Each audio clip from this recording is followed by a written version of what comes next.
Seja muito bem-vindo a mais um vídeo do canal Peixe Babel, e essa aqui é a parte 2 da rodada de perguntas que a gente está fazendo para o Edson Prestes, um especialista em problemas éticos da inteligência artificial. Na parte 1 a gente teve perguntas do Chico do Blablalogia e do Lucas do Pensarolando, e na parte 2 a gente tem mais uma vez o querido Chico, que estava cheio de dúvidas sobre o assunto, e o Davi Airola do Papo de Primata. Os dois, para quem não sabe, queridos membros do Science Vlogs Brasil. Vamos ver as perguntas? Uma vez que a gente tenha carros autônomos que sejam melhores que o ser humano, então que causem menos acidentes, passa a ser antiético ou talvez até ilegal você ter um ser humano dirigindo? Seria obrigatório então ter carros autônomos?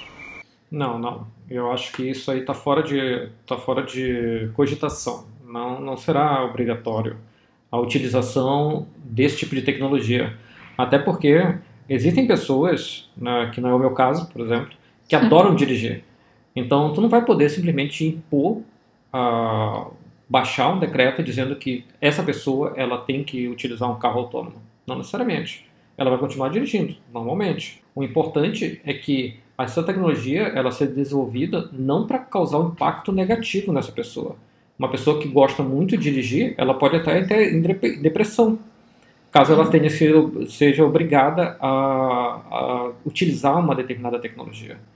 Ou seja, o que nós queremos é que a tecnologia ela venha a melhorar a qualidade de vida da pessoa. E nesse caso, ela simplesmente está sendo tolhida a usar a tecnologia.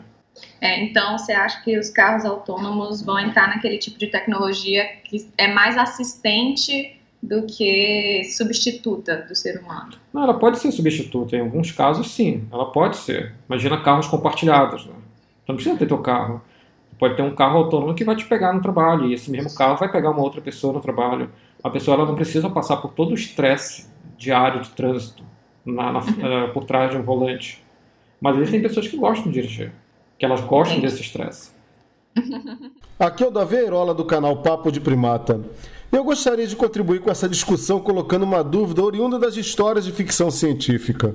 O célebre Isaac Asimov já previa, nos seus fabulosos livros, robôs inteligentes convivendo com seres humanos em várias situações. E para nortear o comportamento desses robôs, ele havia pensado em um conjunto de regras, as famosas 3 leis da robótica, que eram intrínsecas aos cérebros positrônicos dos robôs e às quais as máquinas obedeciam inexoravelmente. Hoje, algumas regras já são debatidas e propostas por algumas organizações e grupos preocupados com essa convivência de robôs com inteligência artificial e os seres humanos no futuro próximo. Mas até onde eu sei, todas essas normas que foram pensadas são direcionadas às ações humanas com relação à confecção e manipulação das máquinas. A minha pergunta, portanto, é: existe algum movimento ou iniciativa de se tentar programar controles de segurança nos sistemas de inteligência artificial dessas máquinas, tais como as leis asimovianas? E seria possível implementar a capacidade de decisão dessas máquinas para resolver problemas éticos? Um ponto importante que a gente tem que considerar é que as leis de Asimov elas são leis de ficção científica, né?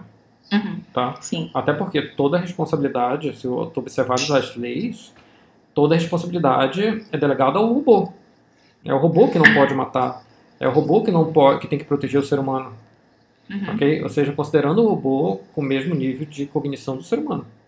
Ou seja, já podemos partir do princípio de que essas leis elas são inválidas. Isso aí também está muito alinhado com o trabalho que a gente está desenvolvendo, né?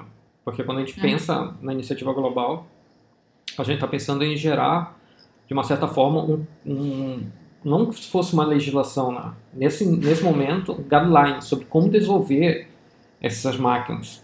Ou seja, como desenvolver sistema de inteligência artificial, sistemas autônomos. E nesse sentido, a gente está olhando sobre diferentes pontos de vista. Por exemplo, como embarcar valores éticos. Mas por que embarcar valores éticos é importante? Porque a máquina vai estar inserida na sociedade. Então ela tem que obedecer princípios éticos. Ou seja, princípios, valores daquela sociedade. E obedecer os valores significa interagir com o ser humano e não causar nenhum efeito colateral danoso. Né? Ou seja, a comunicação ela tem que ser uma comunicação fluida. E nesse caso, a comunicação fluida Ou seja, sem causar um efeito colateral seria não ter um robô racista, não ter um robô violento e assim por diante.